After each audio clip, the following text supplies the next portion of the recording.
I was a timid little eunuch. My master Zhao Qian eventually became emperor, yet I remained a lowly eunuch. When the Empress Dowager asked what reward I wanted, I chose to leave the palace. Luckily Her Majesty agreed. She even gave me some silver. As always I bowed again and again in thanks. Zhao Qian gave a cold scoff. Still as useless as ever, I knelt timidly to the side. Thank goodness he had not heard I was leaving. You stayed beside His Majesty through all those ruthless years in the cold palace. You could easily request a position by his side. Why insist on leaving the palace? At the mention of the cold palace, my numb knees briefly regained some feeling. The cold palace was ruthless, but little Seven was beside me back then. We shared a bowl of watery porridge, and kept each other warm beneath a stiff cold blanket. The day he became emperor, everyone said I had chosen wisely, that I had picked the right master. I felt pretty proud of myself, thinking his success would carry me up too. But day after day passed. Everyone went from envying me to mocking me. After all, everyone who had helped him received a generous reward. Even someone who gave him a stale bun was rewarded with gold. Only I remained a lowly eunuch from the cold palace. I once wanted to ask him why, but little Seven was now the supreme ruler. I could not even get near him. When I finally slipped inside,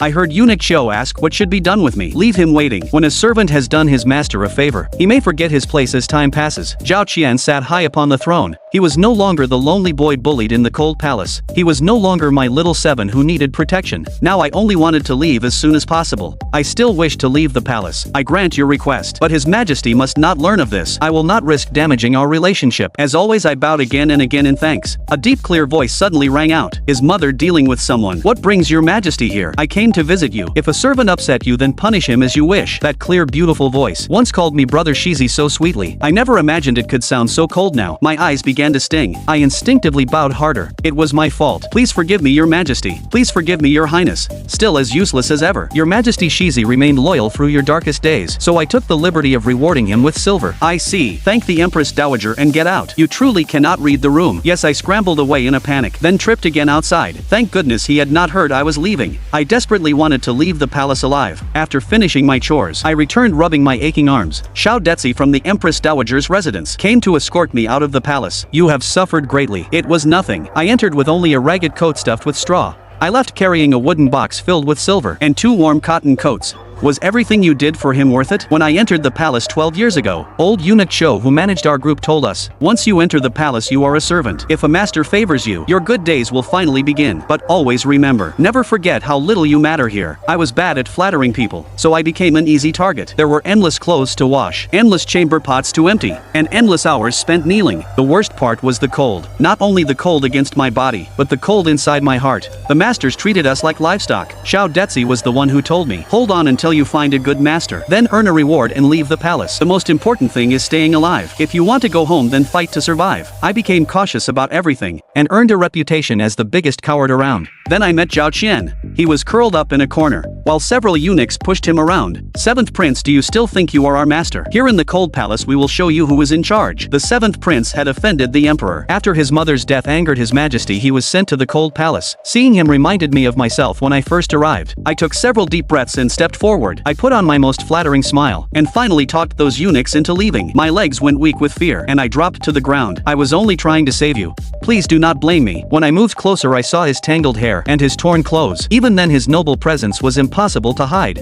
I offered him the bun hidden inside my robe. He did not take it and simply lay there motionless, staring ahead with empty eyes. After waiting for a while, I hurriedly left the bun and ran away. The next day he was still lying there. I placed another bun beside him. On the 3rd day he finally sat up. I gently wiped his face. Though he was hurt, his face was still beautiful as carved jade. Eat it, there is nothing wrong with it. I do not even like buns. I split the bun in half, and took a bite from one half, then handed him the other. You need food if you want the strength to survive. He merely accepted the bun, but I felt it might be a good beginning. What I never expected was that helping him several times would anger the other masters. I was banished to the cold palace too, but when I saw his pale face, I could not stop myself from offering him my porridge. Drink this and we can survive together. I had planned to give him half, but he drank the whole bowl. What an appetite. I immediately regretted my offer, but just as I tried to leave, he grabbed the edge of my robe, then lowered his eyes and whispered together. I froze for a moment, then smiled and said okay. From now on call me brother Shizi. I will protect you. After entering the cold palace, I was assigned every chore the others refused to do.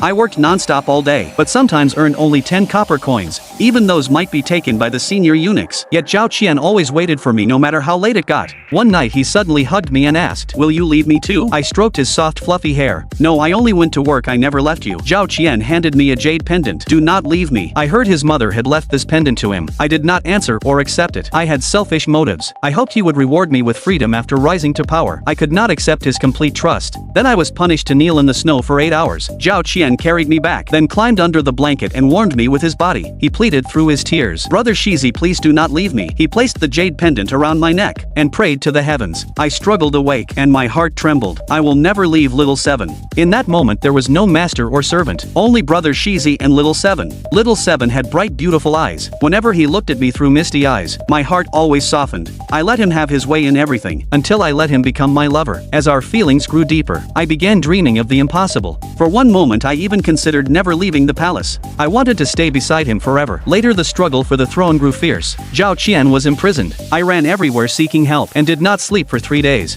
I begged the woman who was still an imperial consort back then. She only asked for my jade pendant as payment. I knew nothing about the power struggle behind it. I only wanted to save Zhao Qian, but the pendant placed Zhao Qian in danger again. He endured severe punishment before leaving prison. He lay injured upon the bed, his eyes filled with disappointment. "I once thought you were different, but you are just like everyone else." I knelt beside him and carefully applied medicine. I wanted to explain, but I did not know where to begin. My ignorance had brought him trouble after all. After regaining the emperor's favor, he stopped relying on me. I thought he was still angry about what I had done. I tested his food for danger. I protected him from every threat, and helped him claim the throne. I nearly lost my life doing it. Even though I feared death more than anyone, I simply wanted to make things right. Until Eunuch Xiao could no longer stay silent. "Your Majesty, at least Shizi has remained loyal all these years. If he had not taken that jade pendant, he is only a servant." I planned everything involving the pendant long ago. I made up a story and he believed it without question. I hid in the corner. As my eyes helplessly turned red, the guilt that had kept me awake every night had only been another move in his game. Eunuch Xiao was right. Inside the palace, a servant was only a convenient tool, someone who could be used as a shield at any moment. Zhao Qian understood that truth, and so did I. I had simply forgotten while he never did. Once you pass through those gates, you are no longer a servant. Leave and do not look back. Your family has been waiting for you. Go live a good life from now on. I smiled and nodded, then turned and walked forward. At last I could return home alive. His Majesty has arrived.